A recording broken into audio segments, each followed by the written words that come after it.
We're doing 12 recipes, 10 of which came from this 19th century brewing book that I found. It was a very surprising find because in America in that era, in the 19th century, we'd already kind of started to get Reinheitsgebot fever, which is this Bavarian beer purity act that happened in 1516, thousands of years ago. It used to be super diverse. Every country, every region made very distinct beers from other regions using any kinds of ingredients, any kind of fermentable sources for the sugar that became alcohol, any kind of spices and herbs to give bitterness and flavor to counterbalance the sweetness.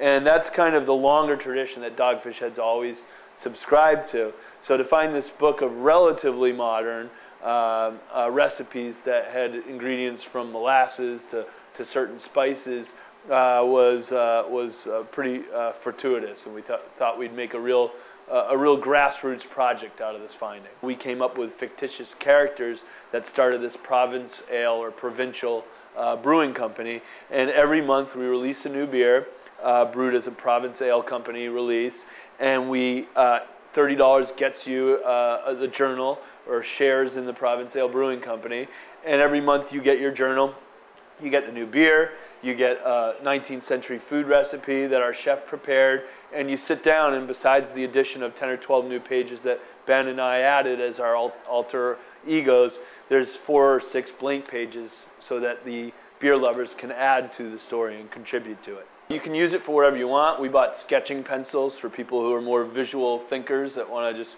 sketch out their journal entries, or you can just be documenting how well that beer went with the food that was prepared by Chef Dennis.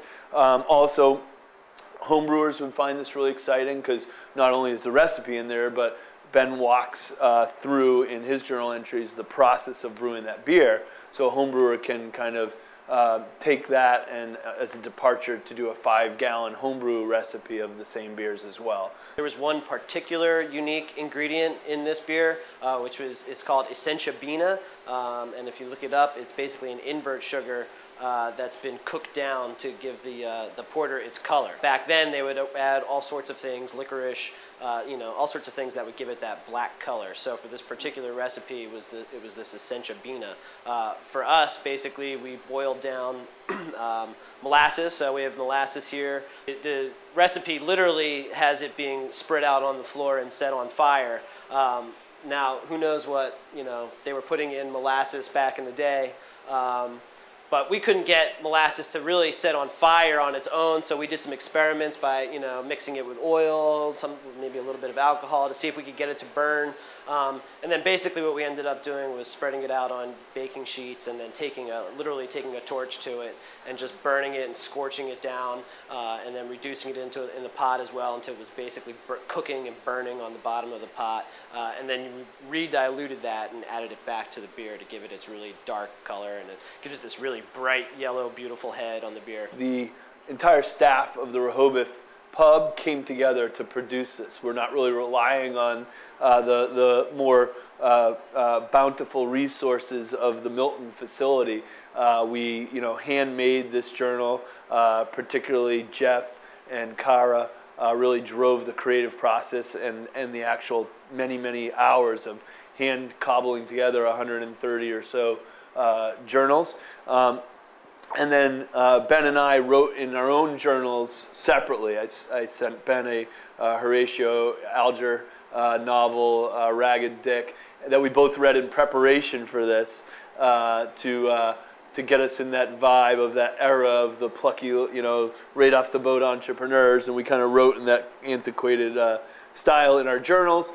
And then I would write the story of the brewery and just one page on the recipe, and then Ben would contribute the actual brewer's perspective of bringing that recipe from a one-page concept into a multi-kegged batch of sellable, drinkable beer. Well, ironically enough, we're a brewery that's growing rapidly nationally, and Dogfish Head now produces a little over 7,000 cases of beer a day out of our production facility in Milton. But we're also in the midst of downsizing our Rehoboth Beach brewing equipment, going from a 5-barrel system to a 2-barrel system here in the pub in Rehoboth. Seems counterintuitive for a growing brewery to less than cut their brewing capacity in half, but we're doing it so that we can do more experimental brews, more R&D.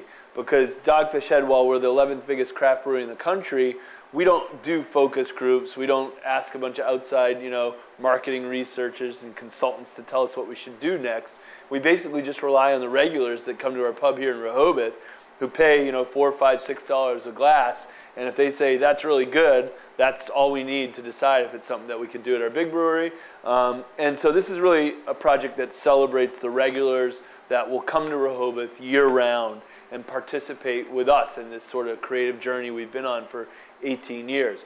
And that's why this is a really inclusive creative project. It's a very analog project. We're not offering membership online. You have to come to Rehoboth to join, and it's analog in that you're writing by hand and hopefully shutting off your texting and emailing device for the hour while you're paying attention to the beer you're trying and the story that you're contributing to.